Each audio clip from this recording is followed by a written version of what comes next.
while the internet is going over my power rankings, here I am for the preview people. You know, the previews don't do nearly as well as the reviews. I've had people say this a lot. You could just ditch the previews. You get more views with your other videos. You could ditch the previews.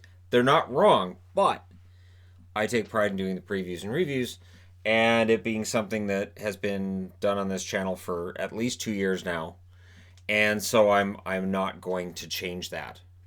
And what I find interesting is that the preview videos, it's always the same people in the comment section, and we have this nice little competition going about, you know, who's winning what games and all that, and all the predictions. So why in the world would I want to abandon that? So when I get an email or I get a message from somebody who says, maybe you should just get rid of the previews, I think you're either predicting wrong, and you just get rid of it because I can't predict anything, or you just don't watch them. You're thinking, what do people watch them for? So there you go. All right, preamble out of the way. Nashville's in Winnipeg. This game starts at 2 o'clock Eastern. 2 o'clock Pacific means 11 a.m. Eastern. So we've got some early games, and what's interesting is the latest that a game starts is at 4 o'clock my time tomorrow. So hockey will be done early, which is good. It's good on a Sunday. 20-16-7 is the overall record for the Nashville Predators. They need to start winning now. They're 4-4-2 in their last 10 on the road. They're 10-8-3. The good news for them is Winnipeg's better on the road than they are at home. 24-17-4 is the overall record for the Winnipeg Jets. Over their last 10, they're also 4-4-2. At home, they're 10-9-2. So records are pretty darn close. I would kind of lean towards Nashville in this one, just because they have to win. Nashville's in a more desperate position than Winnipeg. Not that Winnipeg doesn't find themselves in kind of a desperate position tomorrow as well, but of the two, I would say Nashville's more desperate. Goals for per game, Nashville gets 3.44. They allow 3.30 goals per game. Power play, 17.1%. Penalty kill, 73.7%. On the Winnipeg side, they score and allow 3.07 goals per game. So their defense is better, their offense is not. Their power play is better at 21.2%. Their penalty kill's at an even 73%. So their penalty kill's not very good. Neither team has a very good penalty kill. I know Winnipeg's trying to improve that, but it's still overall a pretty poor number. Top 5 scorers. I went with something simple for this top 5 scorers. Yossi's the leading scorer for the Nashville Predators, 14 goals, 32 assists. Forsberg, 15 goals, 16 assists. Duchesne, 10 goals and 20 assists. Ellis, 6 goals, 22 assists. And Yarncroke with 12 goals and 15 assists, 27 points, rounds out the top 5. On the Winnipeg side, Scheifele, 22 goals, 29 assists. Connor, 22 goals, 22 assists. Laine, 15 goals, 26 assists. Wheeler, 14 goals, 26 assists. And Ehlers with 18 goals and 19 assists. You also notice this is one of the old boards. This is kind of an old-fashioned preview because I didn't feel like taking the time that it would have taken tonight to pull a board apart after doing the review and setting it up for the preview. It's just, no. I'm like, no, I want to get this done before it's 1 o'clock in the morning my time. All right, moving along. Vancouver's in against Minnesota. This one's at 1 o'clock Pacific, 4 o'clock Eastern, so it's another early game for Vancouver. They did well against Buffalo. Minnesota's going to be a bit more of a challenge than Buffalo. That's my belief anyways. Buffalo's going through a really rough patch. And Vancouver, I think that was a bounce-back game, too, from the humiliation they went through in Florida. Maybe they can feed on that anger again tomorrow. We'll see. The overall record for Vancouver is 24-17-4, the exact same record as Winnipeg. They're 8-2 in their last 10 to get there. On the road, they're 10-12-1. And 8-2 is a great record, but those ones were rough. So, on the Minnesota side of things, they're 20-18-6 overall. Over their last 10, they're 4-5-1. And at home, they're 11-4-4. They still have a good record at home, but the record at home's taken a little bit of a hit over the last few weeks. Now, scoring, Vancouver scores 3.29 goals per game. They allow 3.13. Power play, 24.7%. Penalty kill, 79.9%. How do these compare to Minnesota? Well, let's take a look. Goals for per game, 3.02. That's lower than Vancouver's. Goals against, 3.27 per game. That's higher than Vancouver's. Power play, 18.1%, lower than Vancouver's. Penalty kill, 75.8%, also lower than Vancouver's. So in all those stats, it would tell you Vancouver should go in and win tomorrow. but it's a back-to-back. Minnesota's rested. That may nullify that advantage. Top 5 scorers for Vancouver. Pettersson, 20 goals, 27 assists, 47 points. If you can quietly score more than a point a game, Pettersson's doing it very quietly. Brock Besser, 16 goals, 27 assists for 43 points. JT Miller, 16 goals, 26 assists for 42 points. 13 goals, 25 assists for Bo Horvat. And Tanner Pearson, 12 goals, 21 assists. He's having a very good season. And, there's a lot of criticism over how the team's put together. But right now, that forward group looks pretty good. Now, on the Minnesota side of things, Stahl's their leading scorer with 16 goals, 17 assists. Notice, the only one he would bump off the Canucks board is Pearson. So if this becomes a high-scoring game, that favors Vancouver. Suter, 6 goals, 24 assists on the blue line. Parise, 14 goals, 12 assists. Fiala, 9 goals, 16 assists. And Zuccarello, 11 goals and 13 assists for the Minnesota Wild. So Minnesota needs to keep this low scoring, maybe get an early goal, and then play some really strong defense and frustrate the Canucks into taking some penalties. That's the best way to approach this for Minnesota. But we'll see what happens. Next up, Buffalo. So Buffalo coming off of that rough loss against Vancouver. Now they're on a back-to-back, but they're going into Detroit. So this is a highly winnable game. And I thought about wearing a Detroit or Buffalo jersey, and I thought, nah, I'm not sure what happens here. This is a bizarre one. Buffalo's 19-19-7 now. They're 3-7 in their last 10. On the road, they're 6-13-4. Their road record is miserable. But Detroit's miserable. They're 12-30-3 over their last 10. They're 3-7. But they've won their last 2, and at home they're 8-14-1. And while that home record stinks, it's better than the road record for the Buffalo Sabres. So, yeah, have at her. Now, when we look at the overall numbers, they favor Buffalo. 2.89 goals per game. That's not great, but it's better than 2.18 being sported by Detroit. Goals against, 3.22. Not fantastic, but it's better than the 3.76 goals against per game being put up by Detroit. Power play, 17.7%. That's one of the lowest numbers on the board, but it's better than the 15.5% put up by Detroit. Penalty kill, 74.4% for Buffalo. That's bad too. However, it's still better than the 73.7% being put up by Detroit. Should Detroit be number 31 on the power rankings this week? Do I need to redo the power rankings video? No. I'm going to stick with that. So, top 5 scorers for Buffalo. Reinhart, 27 goals and 31 assists for him. Eichel, 27 goals, 31 assists. Sorry, I got distracted with something else and I looked at the time. Eichel, 27 goals, 31 assists. I'm sorry, Sam Reinhart, if you're watching this. I gave you all kinds of points that you didn't know you had. You got really excited. You don't have them. Reinhart has 15 goals, 21 assists. That's a perfectly fine total for you, Sam Reinhart. Good job. Olofsson, 16 goals, 19 assists. And of course, with him out of the lineup, they've got to find somebody to make up that difference.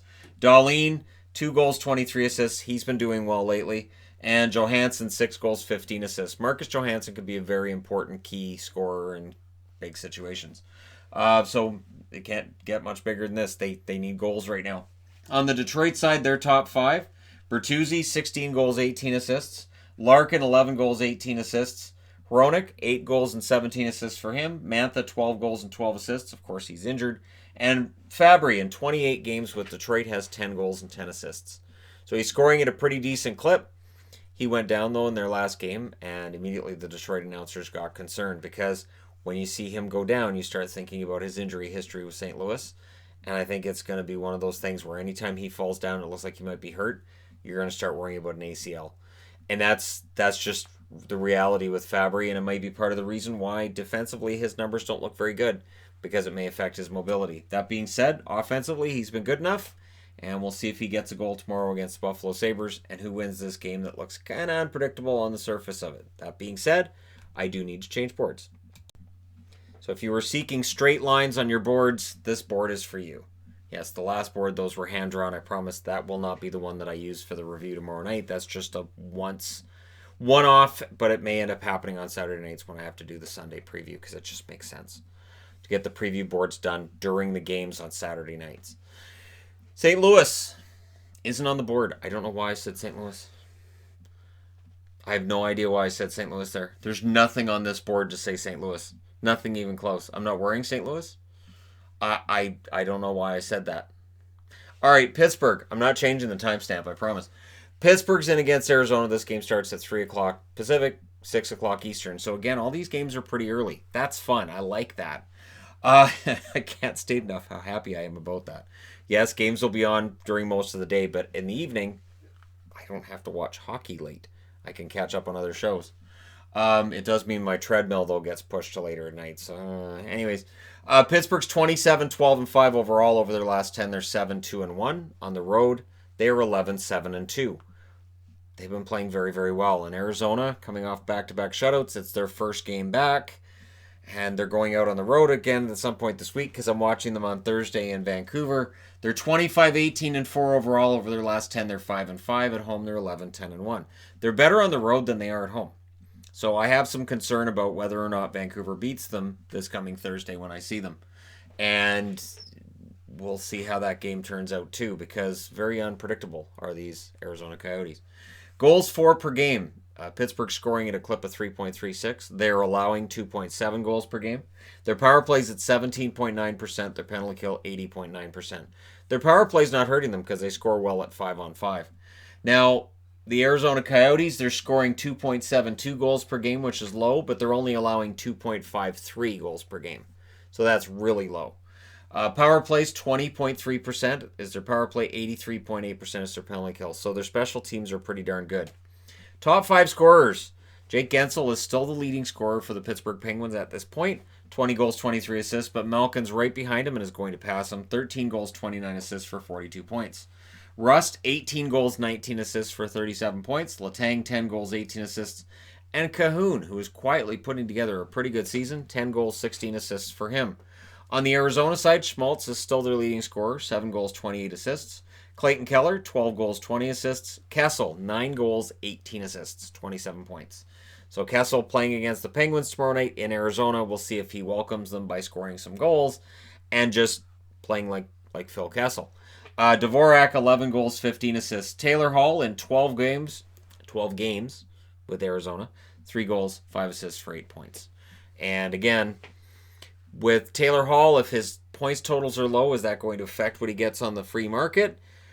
Does this make it less likely that he'll want to sign a deal with Arizona when they decide to sit down and talk contract with him? Because they're going to want to, and he may very well want to as well. But if he can't score here, he may not make as much money. So is that going to be a factor, or is he more concerned about the winning? This is where you find that out. Is he more concerned about winning or more concerned about the money? And when you see a guy say, I've decided that as an unrestricted free agent, I want to win the cup this year, so I signed with Ottawa for $15 million a year. That's when you know that they're probably not telling you the truth. They're probably knowing they're not going to win the cup that year, but it's okay. They've got their money. All right, next up. Toronto in against Florida. This is at a regular time. 4 o'clock Pacific, 7 o'clock Eastern. This will be your hometown hockey game if you're going to be watching on Rogers Sportsnet. I also want to throw out there for anybody who may have decided to boycott Hockey Night in Canada after the whole Don Cherry thing. There was an amazing piece they did on Nate Thompson tonight in between the first and second period. I watched the whole thing. It was absolutely great. I understand some people may not like how Rogers does things, but I have to say these behind-the-scenes discussions with players about their personal lives and just talking about the state of hockey and all this, some really interesting stuff going on right now. And so hometown hockey isn't quite as interesting. I know after having been on the outdoor setup they have, all of them look the same to me now. They all look exactly the same. It's the same thing in the background, and there's 3 kids bouncing around waving while they try not to freeze to death. Toronto, 24, 15, and 6 overall. Over their last 10, they're 7, 1, and 2. Toronto fans will tell you that. On the road, they're 13 and 10. Now, Florida, 23, 16, and 5 overall. Over their last 10, they're 6 and 4, and at home, they're 14, 8, and 2. And Florida is right in that race. And if they can beat Toronto in regulation, they get pretty darn close to being third in that division yet again. So while Toronto has played very well over the last month and a half, they can't let their foot off the gas now because they're not far enough ahead of teams below that playoff line to let their foot off the gas at all. Scoring, goals for per game, Toronto at 3.58. They're scoring a lot. But their goals against at 3.16. That's got to come down a little bit. Power play, 23.8%. Penalty kill, 76.2%. That's something they're going to be looking to improve, of course. On the Florida side of things, 3.52 goals per game. That's pretty good. Goals against, 3.3. That's too high. Power play, 23% exactly. Penalty kill, 78.3%. Both teams are good on the power play. Both teams have penalty kills below 80%. That could very well be the story of the game tomorrow night. Leading scorers, Matthews, 31 goals, 23 assists to lead the Toronto Maple Leafs. Nylander, 11 goals, 31 assists, 42 points. And then this, nope, that's Marner. Marner has 11 goals, 31 assists. Look at that. Nylander on the brain, so I put him up there twice. That's not Nylander. It's Marner with 11 goals, 31 assists. Nylander is not two people yet. As much as they're paying him, they haven't actually cloned him and got two guys out there. I'm just going to go ahead and change that to Marner. 11 goals, 31 assists for Marner. Nylander has 19 goals, 19 assists. So there you go. There aren't two Nylanders. I'm sorry. Not yet. Maybe they'll get Alex at some point. All right, I'm way off. Tavares, 16 goals, 20 assists, and Kapanen, 10 goals and 17 assists to round out the top five. On the Florida side, Huberdeau, 17 goals, 42 assists, 59 points. Where did that come from? Barkov, 13 goals, 33 assists, 46 points. Dadonov, a very underrated forward on the Florida Panthers, 19 goals, 16 assists. Yes, Barkov was underrated. Huberdeau was underrated. Now we know he's a top scorer. Now I'm going to go ahead and say Dadonov, who's on pace for almost 40 goals, not being talked about a whole lot. Yandel, 4 goals, 30 assists, and Hoffman, 16 goals, 17 assists for 33 points. We'll see if Hoffman stays with the team through the trade deadline or if they decide to flip him at the deadline for some help somewhere else. I'm thinking the defense. All right, last game of the night. Tampa in against New Jersey. Tampa Bay, 10-game winning streak. They can go to 11. All they have to do is go into New Jersey and beat the Devils. Problem is, the Devils probably feeling pretty good about themselves coming off that win against the Capitals. We'll see if this is an easy game or not. Also starting at 7 o'clock Eastern. 27-13-4 is now the record of the Tampa Bay Lightning. Remember when they were 17-13-4 and we were talking about them being mediocre? Not anymore. 10-0 in their last 10. That's pretty easy. On the road, they're 14-7-2. Very, very impressive. New Jersey, 16-21-7. Their record's getting better. They're 5-3-2 in their last 10. At home, they're 6-9-7. So winning half their games means, yeah, they're not getting closer to the playoffs, but their record's becoming more respectable. Scoring, Tampa Bay now is at 3.64 goals per game. They're scoring more than 4 goals a game at home. Goals against per game, 2.89, which means they're scoring less than that on the road because they're 3.64 altogether. Still scoring pretty well. Power play, 28.2%, and their penalty kills at 83%. Their special teams are fantastic. On the New Jersey front, their goals for per game is at 2.61. Goals against per game, 3.43. That's too high. That's just too high. But Domingue looked good tonight, so Blackwood gets hurt or calls in sick or whatever it is, and it works. That being said, power play, 14.7%. Not great. Penalty kill, 79.9% for a total of 94.6. That's not a great total. Top 5 scorers for Tampa. Kucherov, 17 goals, 32 assists. Stamkos, 17 goals, 27 assists. Hedman, 9 goals, 31 assists. Braden Point, 18 goals and 22 assists for him. And Killorn, 18 goals, 19 assists. Another underrated performance this year. On the New Jersey side, Paul Mary's their leading scorer with 16 goals, 15 assists. Nico Hischier, 12 goals, 16 assists. Gusev, 8 goals, 18 assists. Coleman, 15 goals and 8 assists. And Vatanen with 5 goals, 17 assists on their blue line. So where are we in the standings? Boston, 65 points. Tampa has 58. They're 4 points ahead of Toronto now, and they still have a game in hand on Toronto. So this is where those games in hand, now that they've started winning them, this is where they matter. The Capitals, 65 points. They're 6 points ahead of Pittsburgh, who has 59. The Islanders have 58.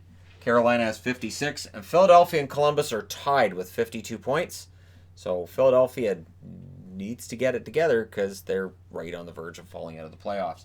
Florida, 51 points. Could knock them both down. And like I said, they're only 3 points behind Toronto, so with a victory, they would pull within 1 point of Toronto and leap into a playoff spot anyways. The Rangers, 46 points. They're 6 points back. Buffalo, 7 points back. So are Montreal. The New Jersey Devils and the Ottawa Senators are 13 points back. So they're not going to make the playoffs. But respectable records for both of them. And Detroit, they still have one of the most fantastic logos in sports. On the western side of things, St. Louis 65 points. That's a three-way tie for number one overall between the Capitals, the Bruins, and the Blues. The Dallas Stars 56 points, so they are 9 points back. Colorado's now 10 points back with 55 points, back of the St. Louis Blues, 1 point back of Dallas. Calgary has 55 points to lead their division, which is the lowest point total to lead a division in the NHL. They're 10 points back of the Caps, Bruins, and the Blues. They're 1 point ahead of the Coyotes, 1 point ahead of Vegas, 2 points ahead of the Oilers, 3 points ahead of Vancouver, and just below the playoff line, tied with Vancouver with 52 points, is the Winnipeg Jets. 5 points out is Nashville. That's why I say it's more of a desperate situation for Nashville than for Winnipeg. Minnesota 6 points out. So is Chicago. So is San Jose. But San Jose's played more games. They've played 47 games. LA's 12 points back. And the Ducks, 13 points out of the playoffs. So there you go. You guys are all caught up and ready for tomorrow's games. Thank you guys so much for watching. Don't forget to hit like and subscribe if your browser rates 3 just happened upon this video. And it's going to be an early day tomorrow. So that's good news. It's going to be kind of cold here. We have plans to cover up the window for the next almost a full week. We're going to be covering up the window. So don't be surprised when you see some banners hanging here where normally you'd see like natural light. But that's going to get blocked off because we want to keep the cold air out there rather than in here. And that's the best way to do it. So, and we have curtain material. We just haven't made curtains for this room yet. Part of the trick is cats. You need to make it out of a material the cats aren't going to try to climb and they're not going to claw. Because if they're clawing them to pieces, that's not going to look good in videos either. So the blinds have been fine, but they're not going to be good enough for the cold. So we'll be working on that tomorrow. Thank you guys so much for all your support.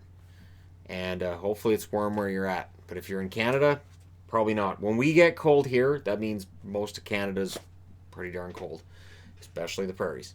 Thank you guys so much for all your support. Bundle up if you're in the prairies. I will talk to you again soon.